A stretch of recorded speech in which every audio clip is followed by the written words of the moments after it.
make sure you have questions to ask the panel. At the end of the interview, they would ask you, do you have any questions for us? It's important that you have questions to ask them. It's not like it will take away points, it won't take away marks, right? But it just creates an impression that you've been doing a lot of reading, and then you're very interested.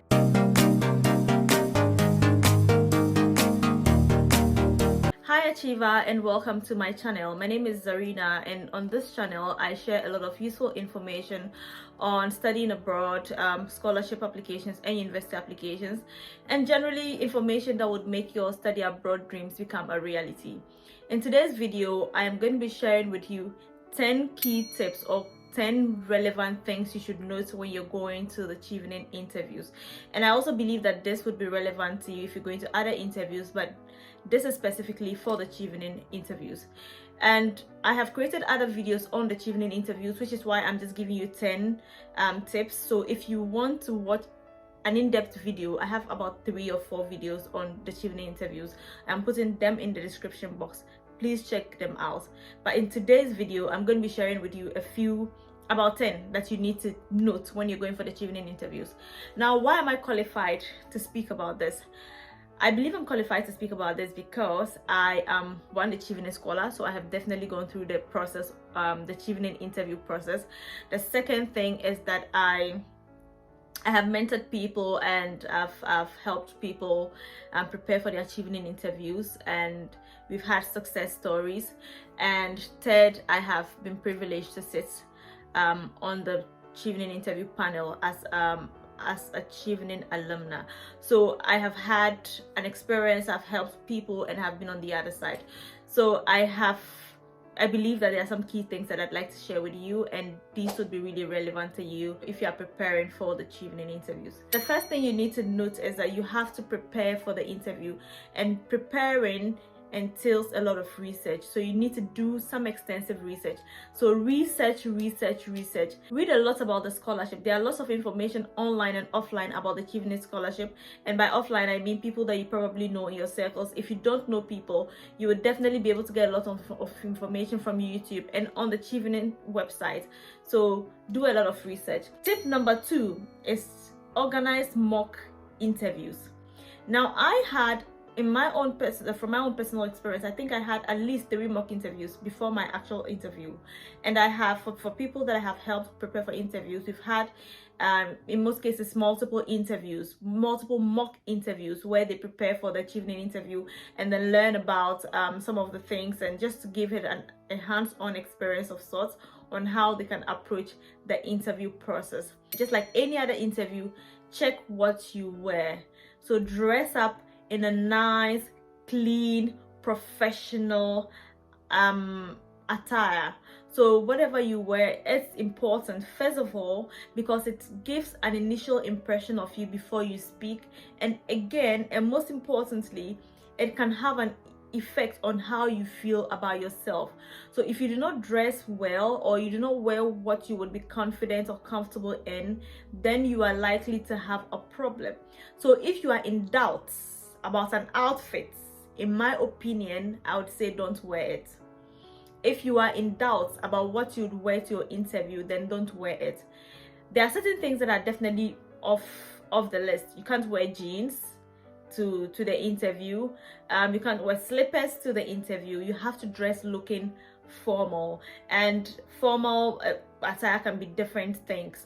Some people, it could even be African fabric, and depending on how it's sewn, and you can just wear a suit or a dress that you would ordinarily wear to the office with nice shoes. Make sure your hair is done well if you're leaving your hair. If you're covering your hair with a hijab or a hair covering, you can also make sure that it blends into your outfit. It's a neutral color, it looks nice. So just make sure you pay attention to your outfit when you get to the interview. And I can't stress this enough, when you get to the interview, don't be modest, and I will explain. So what I mean by this is that sometimes, because a Chevening interview really is for global leaders and change makers. They want people who have done impactful work. So they want people who can prove that they have solved problems, people who can prove that they have a potential to solve more problems, and people who can prove that they have good relationship building skills. They have big dreams that are practical. If you go into the interview, don't feel like you have to you don't want to seem like you are bragging.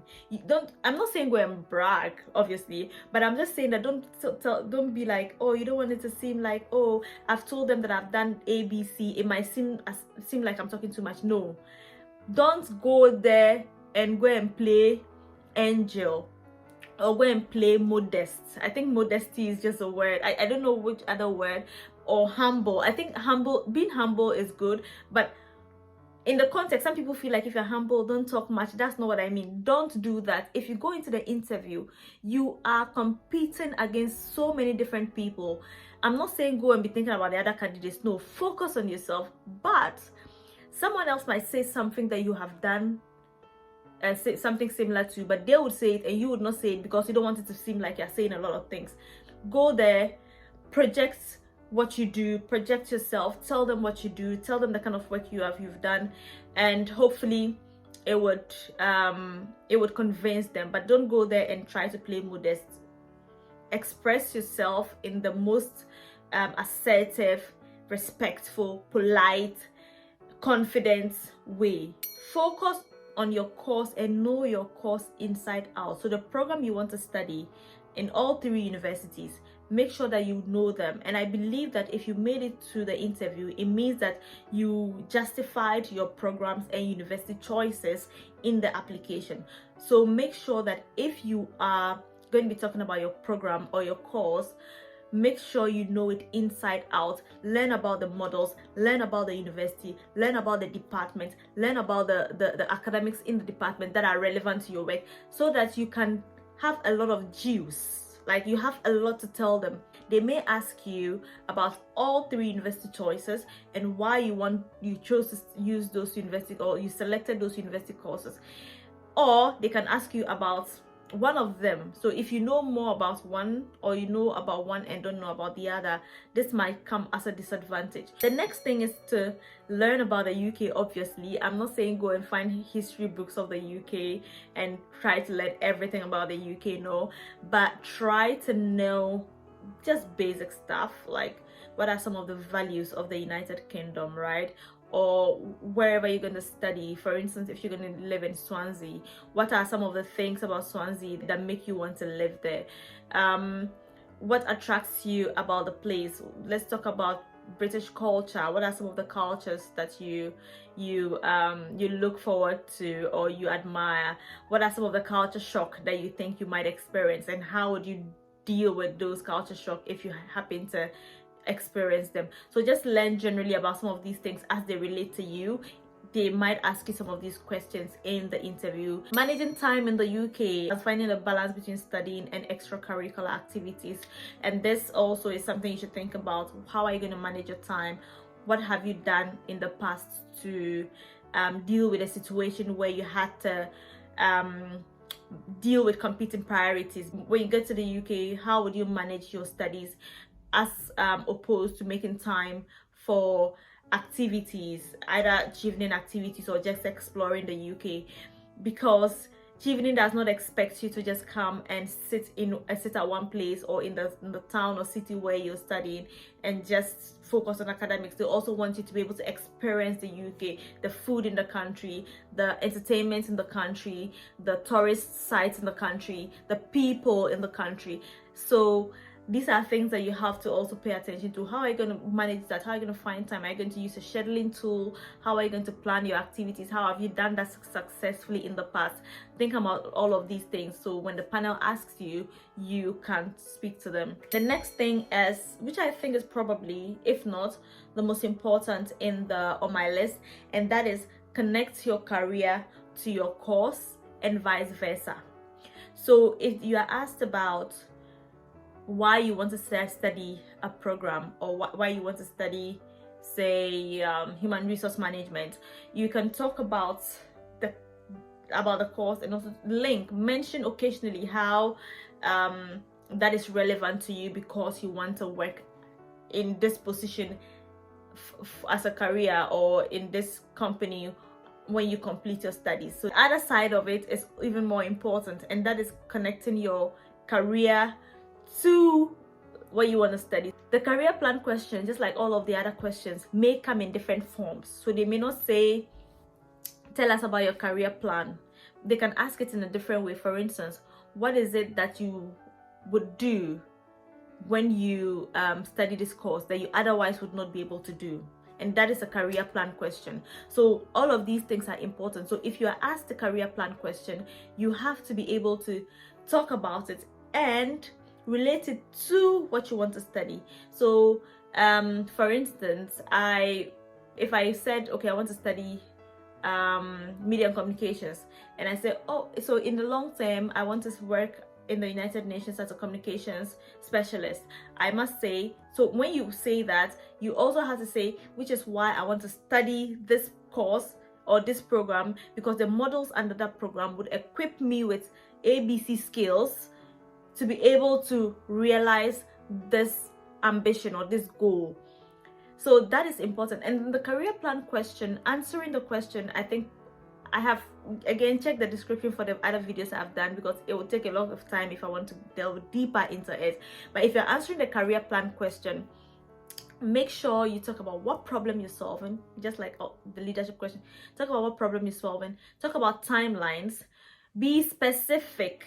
So if you can even mention what organization you want to work in, if you can mention that you want to start a company and what it is that you want to solve, be specific. That's what I'm saying. So whatever your career plan is, be specific, and don't make it very different from what you wrote in the essay. Otherwise it might seem like someone else wrote your essays for you. So with the career plan question, don't forget to link it to what you studied, what you want to study. I'm not saying spend all the time talking about what you want to study, but also always make sure that you remember to mention, even if it's just once, right, why you want to study the course and how it would have an impact on your career. The next thing is problem and solution. I think I've spoken about this already. Whether this is the leadership question, networking question, or career plan question, always mention the problem. Always mention the problem. So when you're talking about leadership and they ask you a leadership question, mention the problem, the current situation, what the situation was, and what action you took, and then the solution, what outcomes did you get. Mention that. If you have to mention percentages, if you have to mention numbers, mention that. When it comes to networking, the same. With a networking question, I always encourage people to tell a story. Tell a story, as in, I'm not saying a long story. When you say that, oh, I met the managing director of ABC company. I was trying to mention the name of a company. I met the managing director of ABC company, and then we worked on a project together. You have not really told me how you networked. Tell me where you met them, how you maintained the relationship, and how you were able to come up with a project. So for instance, you can say you met them at a conference, and after the conference you went to speak to them, and then you realized that you have similar projects, and then you decided to exchange contacts, and as a result of that you were able to work together subsequently on this project, which benefited this number of people and also solved this problem. You know, so be specific, so that I'll be like, oh, okay, yeah. If again, it's important, you can also talk about how you have helped the person. It doesn't always have to be what you have gained. And that's it for that one. The next thing I want to talk about is that make sure you have questions to ask the panel. At the end of the interview, they would ask you, do you have any questions for us? It's important that you have questions to ask them. It's not like it will take away points. It won't take away marks, right? But it just creates an impression that you've been doing a lot of reading, and then you're very interested and you have something to ask them, even if it's just one question. If you don't know what to ask them at all, at least ask them when you expect to hear from them. You can do that. Although I would say you should go a bit further than that to do some research and ask them. Be coherent. If you're speaking, it's okay if you are nervous, right? It's okay. We all go to interviews, we get nervous, we forget our lines and whatnot, but don't try to memorize, especially if you're not good at memorizing, because when you go and then you forget what you want to say, like, the nerves can take over, and then that would mess up your interview. Don't memorize. Don't try to feel like you want to remember every single thing, or you just want to memorize. Don't always try to memorize. You don't necessarily have to try to memorize. If you can memorize, okay, if that works for you, good. But if you're not good at memorizing, just think about how you want to structure your answers, right? So maybe if they ask you about why Chevening, you can form maybe an acronym in your head that helps you guide your answers. So maybe C, I'm just going to make something up, C80 cuts. I don't know how I'm going to do that, but C80 cut. Then you start by saying that the course that I have chosen, which is C course, then it would give you, talk about the course, talk about A, your ambitions, career ambitions, and how it aligns with the UK's values. And then T, you can talk about travel, you want to travel around the UK. That's cut, and that helps you give them your answers, if you get what I mean. So everyone has a different strategy as to how things work out for them, so do what helps you and what works for you. Learn about some of the projects that the UK is doing in your country. So the British High Commission in your country, or the British Council in your country even, has projects that they are working on, and so it's important to know what they are doing in your country, especially those that relate to your interest area or your area of expertise or area of study that you want to go through. So if you are answering your career plan question, even if they don't ask you this as, oh, what are some of the projects that the UK is doing in Ghana, even if they don't ask you that, I just use Ghana because I'm Ghanaian, sorry, but wherever you are, yeah, if they ask you what the UK is doing, if they don't ask you that, you can even put it in your career plan. You talk about how whatever you are doing for your career is aligned to what the UK is doing in that area in your country, and how your career plan or your goals would help to contribute to overall outcomes.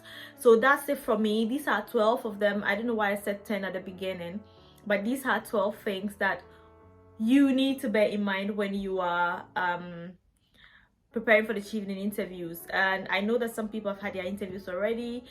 I wish them all the best. For those who are yet to have their interviews, all the best to you. I hope this is useful. If you have any questions, leave them in the comment section and I will be happy to help you. Please subscribe and help me grow this channel. I wish you all the best in your interview. Lots of love. Bye bye.